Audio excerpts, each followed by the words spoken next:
الحمد لله الحمد لله نحمده ونستعينه ونستغفره ونؤمن به ونتوكل عليه ونعوذ بالله من شرور أنفسنا ومن سيئات أعمالنا من يهده الله فلا مضل له ومن يضلله فلا هادي له ونشهد أن لا إله إلا الله وحده لا شريك له ونشهد أن سيدنا ومولانا محمدا عبده ورسوله الذي أرسل بالحق بشيرا ونذيرا وداعيا إلى الله بإذنه وسراجا منيرا أما بعد فإن أصدق الحديث كتاب الله وخير الهدي هدي محمد صلى الله عليه وسلم وشر الأمور محدثاتها وكل محدثة بدعة وكل بدعة ضلالة وكل ضلالة في النار. أعوذ بالله من الشيطان الرجيم. بسم الله الرحمن الرحيم. كنتم خير أمة أخرجت للناس تأمرون بالمعروف وتنهون عن المنكر وتؤمنون بالله. صدق الله العظيم. رب اشرح لي صدري ويسر لي أمري واحلل عقدة من لساني يفقهوا قولي. سبحانك لا علم لنا إلا ما علمتنا إنك أنت العليم الحكيم. قابل احترام معزز بزرگوں، محترم نوجوان دوستوں اور دینی بھائیوں، آج جمعہ کا دن ہے اور نبی کریم صلی اللہ علیہ وسلم کی ہدایت کے مطابق ہم میں سے اکثر نے یا بعض نے سورۃ الکہف کی تلاوت کی ہوگی۔ نبی کریم صلی اللہ علیہ وسلم نے سورۃ الکہف کی فضیلت بیان فرمائی ہے اور امت مسلمہ کو یہ ہدایت کی ہے کہ جمعہ کے دن سورۃ الکہف کی تلاوت کی جائے۔ ظاہر سی بات ہے کہ قرآن مجید کی تلاوت سے مراد صرف قرآن مجید کی قرآن کے الفاظ کو دہرانا نہیں ہے۔ یہ الگ بات ہے کہ قرآن مجید کے الفاظ دہرائے جائیں اور بغیر مطلب کے سمجھے ہوئے قرآن مجید کی تلاوت کی جائے، تب بھی اسے قرآن مجید کی تلاوت کا ضرور ثواب حاصل ہوگا، لیکن اصل مقصود یہ ہے کہ جو آیات ہم پڑھتے ہیں، جن آیات کی تلاوت کی جاتی ہے، ان آیات کو سمجھنے کی کوشش کی جائے۔ یہ اصل میں قرآن مجید کے نزول کا مقصد ہے۔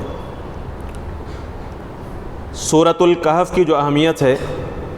اس کا اندازہ ہم اس وقت لگا سکتے ہیں جب کہ قرآن مجید کی اس سورت کو سمجھ کر پڑھنے کی کوشش کی جائے۔ سورۃ الکہف کی تلاوت بھی ہو اور اس کا ترجمہ پڑھیں اور اس میں جو احکامات بیان کیے گئے ہیں اسے سمجھنے کی کوشش کی جائے۔ احادیث میں اس بات کا ذکر بھی ہے کہ اس سورت کی تلاوت کے نتیجے میں احادیث کے اختلاف کے ساتھ ابتدائی 10 آیات اور آخری 10 آیات یا پھر مکمل سورۃ الکہف کی تلاوت کے نتیجے میں اللہ تبارک و تعالی امت مسلمہ کو دجال کے فتنے سے محفوظ رکھے گا۔ نبی کریم صلی اللہ علیہ وسلم نے دجال کے فتنے کے بارے میں یہ فرمایا تھا کہ یہ اتنا خطرناک فتنہ ہے کہ ہر نبی نے اس فتنے دجال سے اللہ تبارک و تعالی کی پناہ مانگی ہے۔ جب نبی اس فتنے سے پناہ مانگ سکتے ہیں تو آپ اندازہ کر کے دیکھیں کہ عام مسلمانوں کا اس فتنے سے بچنا کتنا مشکل ہے، اور اس فتنے سے بچنے کے لیے اللہ کے نبی صلی اللہ علیہ وسلم نے فرمایا کہ سورۃ الکہف کی تلاوت کی جائے۔ اور بلا مبالغہ کہا جا سکتا ہے کہ دجال کے فتنے سے آدمی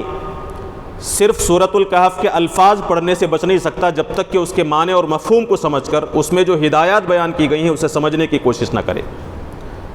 تو جہاں ہم جمعہ کے دن سورۃ الکہف کی تلاوت کرتے ہیں،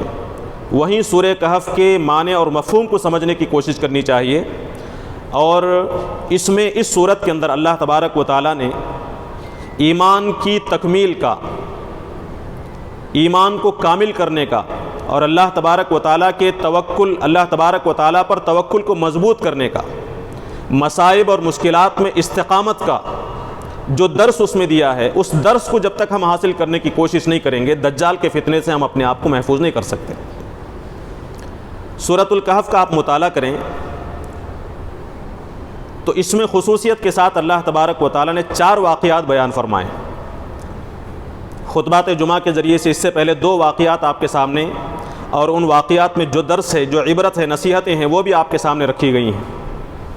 اصحاب کہف کا واقعہ کیا ہے، غار والوں کا واقعہ کیا ہے، اس کی تفصیل آپ کے سامنے بیان کی گئی، اور چند جمعے پہلے آپ کے سامنے یہ واقعہ بھی بیان کیا گیا کہ جس میں اللہ تبارک و تعالیٰ نے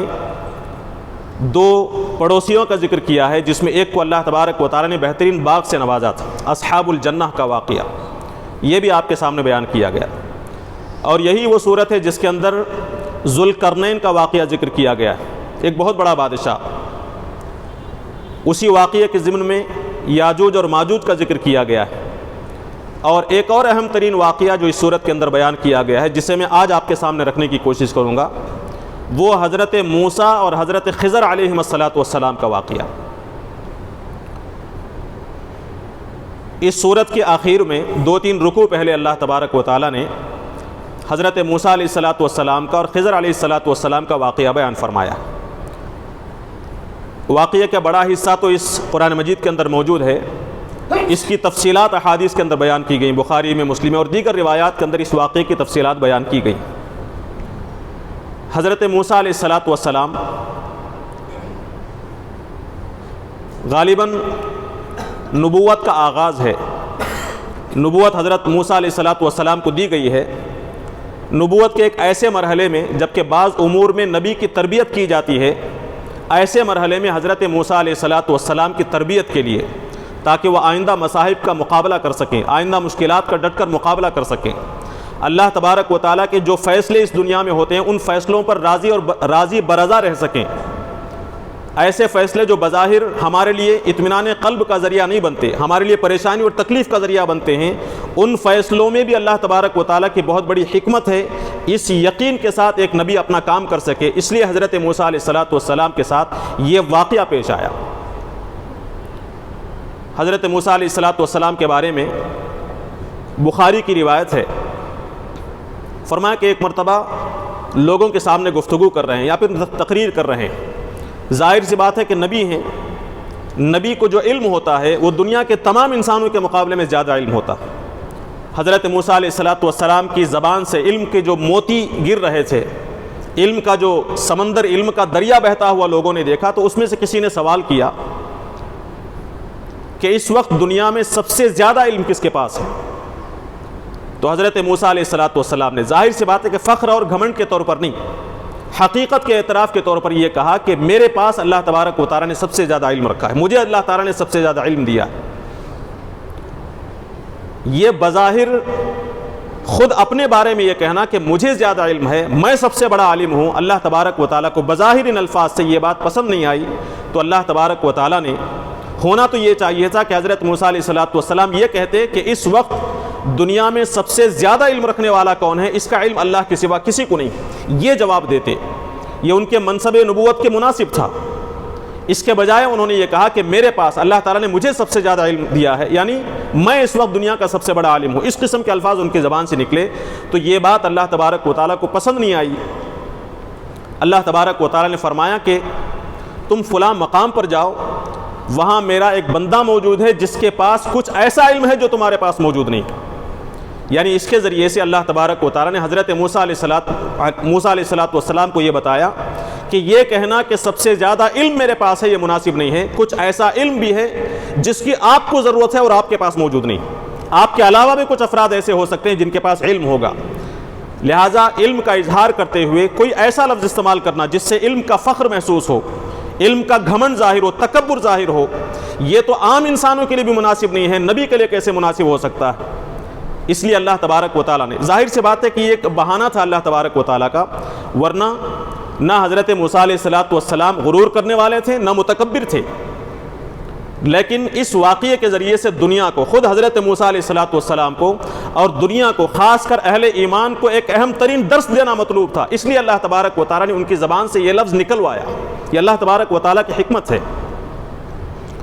حضرت موسیٰ علیہ السلام سے کہا گیا کہ فلاں جگہ پر جائیے،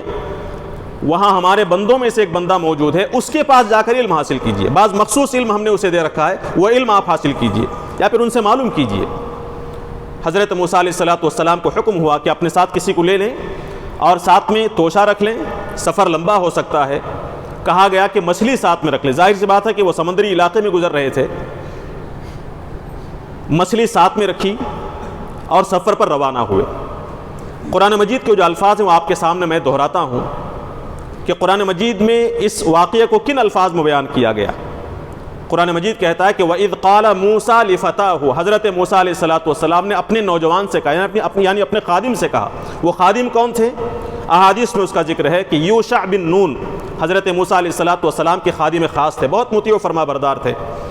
اس خادم کو انہوں نے اپنے ساتھ لیا اور کہا کہ چلو ہم سفر پر روانہ ہوتے ہیں۔ اللہ نے فلاں مقام پر پہنچ کر اس بندے سے ملاقات کا حکم دیا ہے، ہم چلتے رہیں گے۔ فرمایا کہ لا ابرح حتی ابلغ مجمع البحرین، یہاں تک کہ میں چلتا چلا جاؤں گا جب تک کہ مجھے مجمع البحرین نہ مل جائے۔ مجمع البحرین سے مراد دو دریاؤں کے ملنے کی جگہ۔ اللہ نے فرمایا تھا کہ اس مقام پر اس بندے سے تمہاری ملاقات ہوگی۔ کہا کہ جب تک یہ دو دریاؤں کے ملنے کی جگہ، یعنی دو دریاؤں کا جو سنگم ہے، وہ مقام جب تک مجھے نہیں ملے گا میں چلتا چلا جاؤں گا۔ اس کی اہمیت بھی اس بات سے ظاہر ہوتی ہے کہ او امضی حقبا، یہاں تک کہ مدتوں مجھے چلنا پڑ جائے اس علم کو حاصل کرنے کے لیے، اس بندے سے ملاقات کے لیے، چاہے مجھے برسہ برس چلنا پڑے، میں چلتا چلا جاؤں گا جب تک کہ اس سے ملاقات نہ ہو۔ اس مقام کے پاس پہنچتے ہیں۔ فلما بلغا مجمع بینہما، قرآن کہتا ہے کہ جب یہ دونوں یوشع بن نون اور حضرت موسیٰ علیہ السلام یہ دونوں اس مقام پر پہنچے، بلغا مجمع بینہما، وہاں رات میں آرام کرنے کے لیے رکے۔ نسیا حوتہما، دونوں اپنی اس مچھلی کو بھول گئے، توشے دان میں جو مچھلی تھی اس مچھلی کو بھول گئے۔ اس موقع پر جبکہ یہ لوگ مچھلی سے غافل ہیں، آرام کر رہے ہیں، فاتخذ سبیلہ فی البحر سربا، وہ مچھلی دریا میں کودی اور راستہ بنا کر نکل گئی۔ یعنی وہ مچھلی جو کھانے کے قابل تھی، زندہ نہیں تھی، اس مقام پر پہنچنے کے بعد اس کے اندر جان پیدا ہوئی، مچھلی توشیدان سے نکلتی ہے اور پانی میں راستہ بناتی ہوئی نکل کر آگے بڑھ جاتی ہے۔ اس ماجرے کو حضرت یوشع بن نون نے دیکھا، حیران ہوئے، بڑے پریشان ہوئے کہ یہ کیا ماجرا ہے، مچھلی مری ہوئی تھی، زندگی پیدا ہوئی اور راستہ بنا کر نکل گئی۔ اس تعجب خیز واقعے میں یہ کھو گئے، لیکن انہیں یاد نہیں رہا کہ یہی وہ مقام ہے جہاں پر ہمیں رکنا تھا، جہاں تک پہنچنے کا ہمیں حکم دیا تھا۔ نسیا حوتہما، مچھلی کو بھول گئے، فاتخذ سبیلہ فی البحر سربا، مچھلی نے دریا کے بیچ میں اپنا راستہ بنا لیا اور نکل گئی۔ اب اس واقعے کا ذکر کرنا حضرت یوشع بن نون موسیٰ علیہ السلام سے بھول گئے، اور وہ نکل کر صبح بیدار ہوتے اور روانہ ہو جاتے، سفر آگے کا شروع ہو جاتا ہے۔ فلما جاوزا، جب اس مقام سے وہ لوگ آگے بڑھ گئے، دوسرے دن کی بات ہے، حضرت موسیٰ علیہ السلام نے یہ کہا کہ آتنا غداءنا، ہمارا ناشتہ لاؤ بھائی، لقد لقینا من سفرنا ھذا نصبا، اس سفر سے ہمیں بہت تھکن ہو رہی ہے۔ بخاری کی روایت کے اندر موجود ہے کہ حضرت نبی کریم صلی اللہ علیہ وسلم نے فرمایا کہ اس مقام تک پہنچنے تک حضرت موسیٰ علیہ السلام کو تھکن نہیں ہوئی تھی، اس مقام سے آگے بڑھے تو تھکن محسوس ہونا شروع ہو گئی۔ کہا کہ ناشتہ لاؤ۔ تب یوشع بن نون کو یاد آیا، انہوں نے کہا کہ قال ارأیت اذ اوینا الی الصخرہ، کیا جانتے ہیں آپ کو یاد ہے کہ ہم فلاں مقام پر ایک چٹان پر ہم آرام کر رہے تھے، اس موقع پر فاتخذ سبیلہ فی البحر عجبا، وہ مچھلی توشے دان سے نکلی، بڑے عجیب و غریب طریقے سے دریا کے اندر سے راستہ بنا کر نکل گئی۔ یوشع بن نون علیہ السلام اب انہیں بتا رہے ہیں نبی کریم صلی اللہ علیہ وسلم، فإنی نسیت الحوت، میں مچھلی کا ذکر کرنا بھول گیا، وما انسانیہ الا الشیطان ان اذکرہ، یہ جو میں بھول گیا ہوں شیطان نے مجھے یاد نہیں دلایا، یعنی شیطان نے بھلا دیا، شیطان کی وجہ سے میں اس بات کو بھول گیا۔ تو حضرت موسیٰ علیہ السلام نے فرمایا کہ ذالک ما کنا نبغ، یہی تو وہ مقام ہے جس کی تلاش میں ہم نکلے تھے، وہیں تو پہنچنا تھا ہمیں۔ پھر اس کے بعد وہاں سے روانہ ہوتے فرقدا علی آثارہما قصصا، اپنے نقش قدم پر واپس جس راستے سے آئے اسی راستے سے بڑھتے چلے جاتے ہیں، اور اس مقام پر پہنچنے کے بعد فوجدا عبدا من عبادنا، قرآن مجید کے الفاظ پر بھی غور کرنے کی ضرورت ہے۔ اللہ نے فرمایا کہ ان دونوں نے فوجدا عبدا من عبادنا، ہمارے بندوں میں سے ایک بندے کو پایا، آتیناہ رحمتا من عندنا، جسے ہم نے اپنی رحمت کا ایک حصہ عطا فرمایا تھا، اس بندے کو ہم نے رحمت عطا کی تھی، وعلمناہ من لدنا علما، ہم نے اپنی جانب سے ایک مخصوص علم انہیں عطا فرمایا تھا۔ وہ کون تھے؟ قرآن مجید میں ان صاحب کا ذکر نہیں ہے، لیکن احادیث بتاتی ہیں کہ وہ حضرت خضر علیہ السلام، خضر یا خضر علیہ السلام، اس بندے سے ملاقات کی، وہیں تک پہنچنے کی ہدایت دی گئی تھی۔ وہاں پہنچنے کے بعد حضرت موسیٰ علیہ السلام ان سے گزارش کرتے ہیں، قال لہ موسیٰ، موسیٰ علیہ السلام نے کہا کہ هل اتبعک علی ان تعلمنی مما علمت رشدا، اے بزرگ صالح، اے اللہ کے نیک بندے، میں تمہارے ساتھ رہنا چاہتا ہوں، میں تم سے کچھ علم حاصل کرنا چاہتا ہوں، وہ علم جو اللہ تبارک و تعالیٰ نے تمہیں عطا فرمایا، جو علم و دانش تمہیں اللہ تعالیٰ نے دیا ہے، جو مفید علم تمہیں عطا فرمایا ہے، وہ علم مجھے بھی عطا کیجئے، مجھے بھی دیجئے۔ حضرت موسیٰ علیہ السلام نے جب یہ کہا تو حضرت خضر علیہ السلام فرماتے ہیں کہ انک لن تستطیع معی صبرا، آپ میرے ساتھ اگر رہنا چاہیں گے تو دشوار ہے آپ کے لیے۔ کیوں؟ اس لیے کہ آپ کے پاس صبر نہیں ہے، آپ کوئی چیز، صبر نہیں سے مراد کہ بلا وجہ کے بے صبرے نہیں ہیں۔ حضرت موسیٰ علیہ السلام کا مزاج اور ان کا مقام، وہ نبی ہیں، نبی کا منصب کیا ہوتا ہے، نبی کی ذمہ داری کیا ہوتی ہے، حضرت خضر علیہ السلام کو معلوم تھا، اور خود ان کے کام کیا ہونے والے ہیں آگے اس کے بارے میں بھی جانتے تھے کہ مجھ سے کوئی عمل سرزد ہوگا، حضرت موسیٰ علیہ السلام اس عمل پر خاموش نہیں بیٹھیں گے، برداشت نہیں کریں گے۔ کوئی بھی غلطی ہوتی ہوئی نظر آئے گی، شریعت کے خلاف کوئی بات ہوتی ہوئی نظر آئے گی، تو موسیٰ علیہ السلام خاموش بیٹھنے والے نہیں ہیں۔ فرمایا کہ تم صبر نہیں کر سکتے میرے ساتھ رہنے کے لیے، انک لن تستطیع معی صبرا۔ تو حضرت موسیٰ علیہ السلام نے فرمایا، پھر یہ سوال کرتے ہیں وَكَيْفَ تَصْبِرُ، خضر علیہ السلام پوچھتے ہیں کہ وَكَيْفَ تَصْبِرُ عَلَى مَا لَمْ تُحِطْ بِهِ خُبْرًا، کوئی کام تمہارے آنکھوں کے سامنے ہو رہا ہو، تمہاری شریعت کے مطابق بظاہر تمہاری شریعت کے خلاف ہے، لیکن مجھے جس کام پر مامور کیا گیا ہے اس حساب سے وہ بات صحیح ہے، اس کا تمہیں علم نہیں ہے، تو ایسی چیز جس کی تمہیں خبر نہیں ہے اس کے بارے میں تم کیسے صبر کر سکتے ہو؟ تم تو اسے غلط سمجھو گے، ٹوکو گے، تم صبر نہیں کر سکتے۔ تو حضرت موسیٰ علیہ السلام نے فرمایا کہ نہیں، ستجدنی انشاء اللہ صابرا، کہ آپ مجھے صبر کرنے والا پائیں گے۔ کیوں؟ حضرت موسیٰ علیہ السلام جانتے تھے میں تو نبی ہوں،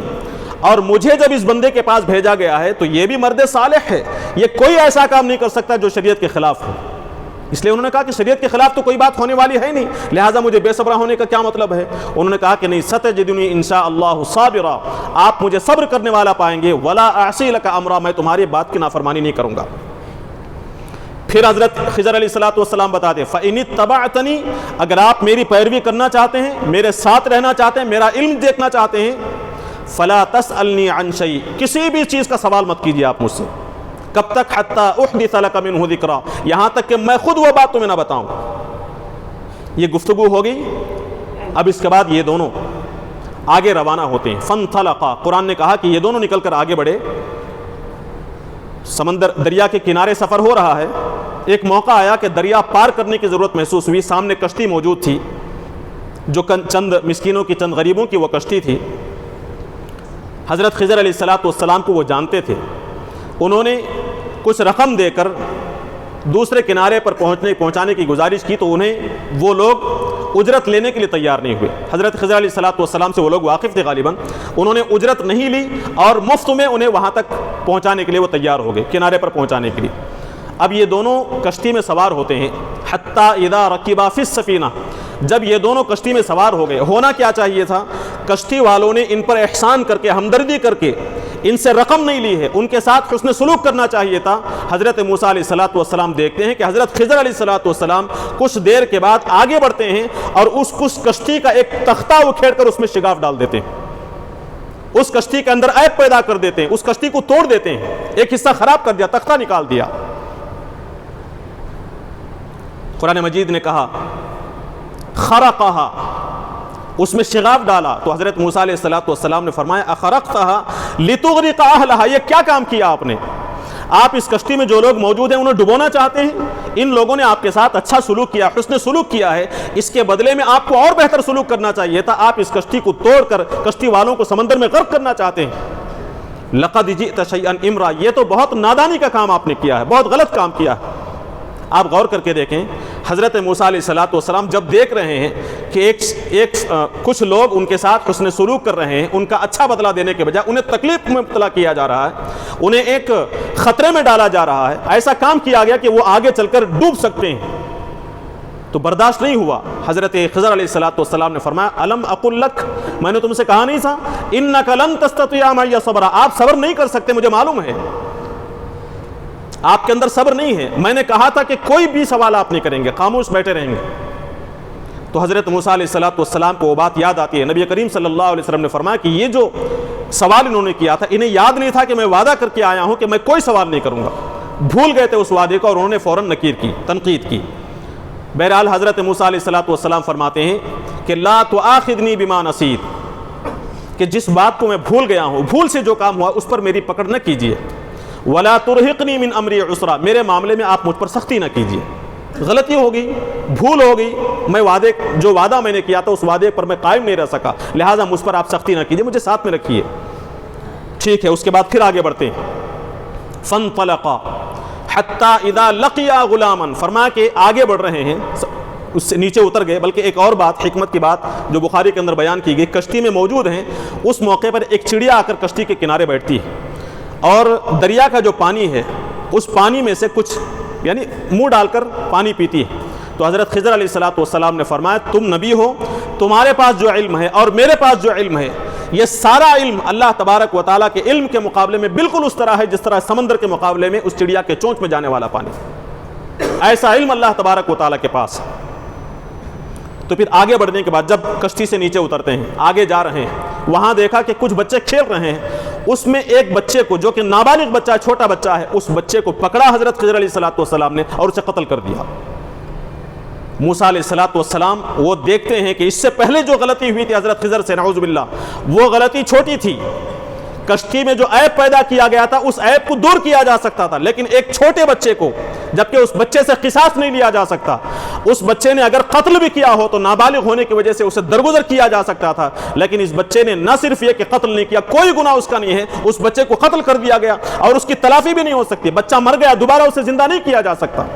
حضرت موسیٰ علیہ السلام آپے سے باہر ہو جاتے ہیں اور یہ کہتے ہیں کہ تم نے ایک نادان بچے کو، ایک معصوم بچے کو قتل کر دیا، یہ بہت بڑے گناہ کا کام تم نے کیا۔ اقتلت نفسا زکیۃ، ایک معصوم بچہ، ایک پاکیزہ بچہ، بغیر نفس، بغیر کسی قتل کے، بغیر کسی گناہ کے تم نے اسے قتل کر دیا۔ لقد جئت شیئا نکرا، دیکھیے حضرت موسیٰ علیہ السلام انہیں معلوم ہے کہ اس مرد صالح کے پاس اللہ نے بھیجا ہے، ان کے پاس کوئی مخصوص علم ہے، لیکن اس کے باوجود بھی ایک نبی جب دیکھتا ہے کہ نگاہوں کے سامنے کوئی ایسی بات ہو رہی ہے جو شریعت کے خلاف ہے تو اس بات کا لحاظ نہیں رکھا جاتا کہ وہ بزرگ مجھ سے بڑا ہے، اس بات کا لحاظ نہیں رکھتے کہ ان کے پاس اللہ نے مجھے بھیجا ہے، دیکھا غلطی ہو رہی ہے، اس پر ٹوکا حضرت موسیٰ علیہ السلام نے اور کہا کہ لقد جئت شیئا نکرا، تم نے بہت بڑے گناہ کا کام کیا۔ حضرت خضر علیہ السلام پھر یاد دلاتے ہیں الم اقل لک انک لن تستطیع معی صبرا، کیا میں نے تم سے کہا نہیں تھا، مجھے معلوم تھا کہ تم صبر نہیں کر سکتے۔ اب حضرت موسیٰ علیہ السلام انہیں یاد آتا ہے کہ مجھے ایک مخصوص حکمت کے تحت ان کے پاس بھیجا گیا اور انہوں نے یہ جو کام کیا اس کے پیچھے بھی کوئی حکمت ہوگی، اسے ہمیں جاننا ہوگا، آئندہ چل کر معلوم کریں گے، اور حضرت خضر علیہ السلام بعد میں بتائیں گے کہ اس کی حکمت کیا تھی۔ اس وجہ سے وہ خاموش ہوتے ہیں، پھر ان سے گزارش کرتے ہیں اور یہ کہتے ہیں کہ ان سألتک عن شیء، حضرت موسیٰ علیہ السلام نے فرمایا کہ ٹھیک ہے، اس کے بعد میں اگر کوئی چیز آپ سے معلوم کروں، کسی بھی چیز کا سوال کروں، لا تصاحبنی، مجھے آپ ساتھ میں مت رکھیے، ان سألتک عن شیء فلا تصاحبنی قد بلغت من لدنی عذرا، اب میری طرف سے آپ معذور ہیں، اس کے بعد اگر میں کچھ سوال کروں تو آپ مجھے الگ کر سکتے ہیں۔ اس کے بعد پھر آگے بڑھتے ہیں، فانطلقا، یہ دونوں آگے چلتے ہیں، حتی اذا اتیا اہل قریہ، ایک تیسرا واقعہ پیش آتا ہے، ایک بستی میں وہ لوگ پہنچتے ہیں، ظاہر سی بات ہے کہ مسافر ہیں، ان کے پاس کھانے کا سامان ختم ہو گیا ہے، بستی میں داخل ہوتے ہیں، اس موقع پر جبکہ کہیں بھی مہمان خانے موجود نہیں ہیں، ہوٹلز موجود نہیں ہیں، ایسے حالات میں جب کسی بستی میں پہنچتے ہیں تو وہاں کی اخلاق کا خوش اخلاقی کا تقاضا یہ ہوتا تھا کہ مسافروں کو بلایا جاتا، مسافر آسانی کے ساتھ کسی بھی فرد سے کھانا مانگ سکتے تھے، کھانے کا انتظام کیا جائے، رہنے کا انتظام کیا جائے، اور یہ چیز عیب کی بات نہیں تھی، وہاں کی خوش اخلاقی تھی کہ لوگ ان مسافروں کی بات کو قبول کرتے، ان کے کھانے کا انتظام کرتے۔ لیکن اس بستی میں پہنچنے کے بعد بستی کے لوگ اہل خیر ہیں، کھلانے کی استطاعت ہے، مہمان نوازی کر سکتے ہیں، بہت اچھی حالت میں ہیں، لیکن انہوں نے حضرت موسیٰ اور خضر علیہ السلام کو کھانا دینے سے منع کر دیا۔ فَأَبَوْا أَن يُضَيِّفُوهُمَا، مہمان نوازی سے انکار کر دیا انہوں نے۔ اب حضرت موسیٰ اور خضر علیہ السلام پریشان ہوتے ہیں، وہاں سے نکلتے ہیں، آگے بڑھتے ہیں۔ وہاں ایک مکان انہوں نے دیکھا، مکان یا پھر خالی دیوار انہوں نے دیکھی۔ قرآن کہتا ہے کہ فوجدا فیہا جدارن، ایک دیوار انہوں نے دیکھی جو اس بستی کے اندر تھی، اس بستی ہی کا ایک مکان ہے۔ یرید ان ینقض، وہ دیوار گرنے والی ہے۔ حضرت خضر علیہ السلام نے کیا کیا؟ فاقام، اسے سیدھا کر دیا۔ جو دیوار گرنے والی ہے اسے گرنے نہیں دیا، اسے سیدھا کر دیا۔ موسیٰ علیہ السلام پھر پریشان ہوتے ہیں۔ بھئی ایک واقعہ تو وہ ہے جہاں کشتی والوں نے ان پر احسان کیا تھا، اس احسان کا بدلہ چکانے کے بجائے انہیں نقصان پہنچایا خضر نے علیہ السلام۔ یہاں ہے بستی والوں نے احسان نہیں کیا، کھانا دینے کے لیے تیار نہیں ہوئے۔ ہونا تو یہ چاہیے تھا کہ دیوار نہ سیدھی کرتے ہو، یا پھر دیوار سیدھی کرنے کی اجرت طلب کرتے، اجرت بھی نہیں لے رہے ہیں۔ جن لوگوں نے نقصان پہنچایا ان کا فائدہ کر رہے ہیں، جن لوگوں نے فائدہ پہنچایا تھا ان کا نقصان کر رہے ہیں۔ حضرت موسیٰ علیہ السلام کو برداشت نہیں ہوا، انہوں نے کہا کہ لو شئت لاتخذت علیہ اجرا، اگر آپ چاہتے تو ان سے اجرت طلب کرتے یا پھر دیوار کو گرنے دیتے۔ دیوار آپ نے سیدھی کی، اس کی فیس لینی چاہیے تھی، اس کی مزدوری لینی چاہیے تھی۔ حضرت خضر علیہ السلام اب یہ فرماتے کہ ھذا فراق بینی و بینک، موسیٰ علیہ السلام نے خود کہا تھا نا کہ اس کے بعد میں کچھ سوال کروں تو تم مجھے الگ کر دینا۔ فرمایا کہ ھذا فراق بینی و بینک، یہ میرے اور تمہارے درمیان میں افتراق کا موقع ہے، اب تم الگ میں الگ، اب تم میرے ساتھ اور نہیں رہ سکتے۔ حضرت نبی کریم صلی اللہ علیہ وسلم فرماتے ہیں کہ اگر حضرت موسیٰ علیہ السلام صبر کرتے چلے جاتے تو بہت ساری اور باتیں ہمارے سامنے آ سکتی تھیں جن میں اللہ تبارک و تعالیٰ کی حکمتیں پوشیدہ تھیں، لیکن ظاہر سی بات ہے کہ یہ بات تو کبھی بھی کہی جا سکتی ہے۔ 10 واقعات پیش آتے جب بھی یہ بات کہی جا سکتی تھی، اللہ تبارک و تعالیٰ نے 3 واقعات پر بس کیا، 3 ایسے واقعات ان کے سامنے رونما ہوئے جس پر موسیٰ علیہ السلام برداشت نہیں کر سکے۔ اب انہوں نے خضر علیہ السلام نے اپنے وعدے کے مطابق ان واقعات کی حقیقت بیان فرمائی۔ وہ کہتے ہیں کہ سأنبئک بتأویل ما لم تستطع علیہ صبرا، جن واقعات پر تم صبر نہیں کر سکے ان واقعات کی حقیقت میں عنقریب تمہیں بتاؤں گا۔ پھر وہ کہتے ہیں کہ اما السفینہ، جس کشتی میں ہم سوار تھے، فکانت لمساکین، وہ غریبوں کی کشتی تھی، مسکینوں کی کشتی تھی، یعملون فی البحر، جو سمندر میں کچھ محنت مزدوری کرتے ہیں، تھوڑی بہت روزی روٹی انہیں حاصل ہوتی ہے۔ وکان وراءہم ملک، اور ان کی دوسری طرف ایک بادشاہ ہے جو ظالم ہے، غاصب ہے، لٹیرا ہے۔ یأخذ کل سفینۃ غصبا، وہ ہر کشتی کو لوٹ لیتا ہے، ہر کشتی پر قبضہ جما لیتا ہے، اور ایسی کشتی جس کے اندر عیب ہو اس کشتی کو چھوڑ دیا کرتا ہے، ایسی کشتی جس میں عیب نہ ہو، اچھی کشتی ہو، ایسی کشتی کو وہ اپنے قبضے میں لے لیتا ہے۔ میں نے یہ فیصلہ کیا، میں نے یہ چاہا، یعنی اللہ تبارک و تعالیٰ نے یہ چاہا کہ اس کشتی کے اندر عیب پیدا ہو جائے تاکہ ان حسن سلوک کرنے والوں کا بدلہ ملے اور ان کی اس کشتی کو وہ ظالم اور جابر بادشاہ لوٹنے نہ پائے، غصب نہ کرنے پائے۔ اس وجہ سے میں نے اس کے اندر عیب پیدا کیا تھا۔ فَأَرَدْتُ أَنْ أَعِيبَهَا، میں نے اس کے اندر عیب ڈالنا چاہ کیوں؟ اس لیے کہ پیچھے ایک بادشاہ موجود ہے۔ وَكَانَ وَرَاءَهُمْ مَلِكٌ يَأْخُذُ كُلَّ سَفِينَةٍ غَصْبًا، جو ایک بادشاہ ہے ہر کشتی پر غصب کر دیتا ہے، اسے لوٹ لیتا ہے، اپنے قبضے میں کر لیتا ہے۔ پھر فرمایا کہ وَأَمَّا الْغُلَامُ، لڑکا جسے میں نے قتل کیا اس کی حقیقت کیا ہے؟ فَكَانَ أَبَوَاهُ مُؤْمِنَيْنِ، اس بچے کے والدین مومن ہیں، نیک صالح ہیں، اللہ پر ایمان رکھنے والے ہیں۔ فخشینا ان یرہقہما طغیانا وکفرا، ہمیں یہ ڈر محسوس ہوا، ہمیں یہ اندیشہ تھا کہ یہ بچہ اگر زندہ رہا، یہ بچہ بڑا ہو گیا تو یہ بچہ اپنے کفر کے نتیجے میں، اپنی نافرمانی سرکشی کے نتیجے میں والدین کی تکلیف کا اور ان کے دلوں کو نقصان پہنچانے کا ذریعہ بنے گا، اس لیے ہم نے اس بچے کو قتل کیا۔ فخشینا ان یرہقہما طغیانا وکفرا، بچہ بظاہر جو معصوم نظر آ رہا ہے لیکن آئندہ چل کر یہی بچہ نافرمان ہو سکتا تھا، والدین کے دلوں کو تکلیف پہنچانے کا ذریعہ ہو سکتا تھا اپنی نافرمانی اور اپنے کفر کے نتیجے میں۔ اور اللہ تبارک و تعالیٰ نے اسے ختم کر کے فَأَرَدْنَا أَن يُبْدِلَهُمَا خَيْرًا مِّنْهُ، ہم نے یہ چاہا کہ اس بچے کے بدلے میں ایک دوسری اولاد ہم دیں، خَيْرًا مِّنْهُ، جو اس سے بہتر ہو، زکاتاً پاکیزہ ہو، جس کا دل بھی پاکیزہ، جس کا ایمان بھی پاک، جس کے اخلاق بھی پاک ہوں، ایسی پاکیزہ اولاد ہم ان کے ماں باپ کو دے سکیں، یہ اولاد آگے چل کر ماں باپ کی آنکھوں کی ٹھنڈک بن سکے، اس لیے ہم نے اس بچے کو ختم کیا، اس کے بدلے میں دوسری اولاد ہم اس کے ماں باپ کو عطا کریں گے، اس لیے ہم نے اس بچے کو قتل کیا ہے۔ اور ایک تیسرے واقعہ کا ذکر کرتے ہیں، وَأَمَّا الْجِدَارُ فَكَانَ لِغُلَامَيْنِ، جس دیوار پر آپ نے اعتراض کیا کہ گرنے والی تھی، آپ نے اجرت طلب نہیں کیا، اسے ایسے ہی سیدھا کر دیا۔ وَأَمَّا الْجِدَارُ فَكَانَ لِغُلَامَيْنِ، وہ جو دو لڑکوں کی تھی، یتیمین، جو کہ یتیم تھے، ان کے باپ موجود نہیں، شہر کے اندر ہی رہنے والے۔ اب ظاہر سی بات ہے کہ ایسی بستی جس میں لوگ مہمانوں کی مہمان نوازی کرنے کے لیے تیار نہیں، ایسے لوگ کیا یتیم کے ساتھ اس کے ساتھ اچھا سلوک کریں گے؟ اور وہ یہ بھی کہا گیا آگے، وَكَانَ تَحْتَهُ كَنْزٌ لَهُمَا، جس دیوار کو میں نے سیدھا کیا ہے، جس دیوار کی مرمت کی ہے، اس دیوار کے نیچے ان یتیم بچوں کا خزانہ موجود ہے جو ان کے باپ سے وراثت میں ملا تھا، ان بچوں کا مال اس دیوار کے نیچے موجود تھا۔ اگر دیوار گر جاتی تو خزانہ ان بچوں کو نہیں ملتا، بستی والوں کو ملتا، اور بچے محروم رہ جاتے۔ ہم نے یہ ارادہ کیا، فَأَرَادَ رَبُّكَ أَن يَبْلُغَا أَشُدَّهُمَا، تمہارے رب نے یہ ارادہ کیا کہ یہ دونوں یتیم بچے یبلغا أشدهما، اپنی قوت کو پہنچیں، اپنی جوانی کو پہنچیں، وَيَسْتَخْرِجَا كَنْزَهُمَا، اور ان کا اپنا جو خزانہ ہے، اپنا مال ہے، وہ خود حاصل کر سکیں۔ اس مال کی حفاظت کے لیے ہم نے دیوار کو سیدھا کیا، اور چاہے وہ لوگ پیسے نہ دیں، ان بچوں کی بھلائی کے لیے ہم نے اس دیوار کو درست کیا، اس کے خزانے کو ہم نے محفوظ کیا۔ اور ایک اور بات اس میں بیان کی گئی کہ یہ جو دو لڑکے ہیں، وَكَانَ أَبُوهُمَا صَالِحًا، ان کے جو باپ تھے وہ نیک صالح تھے،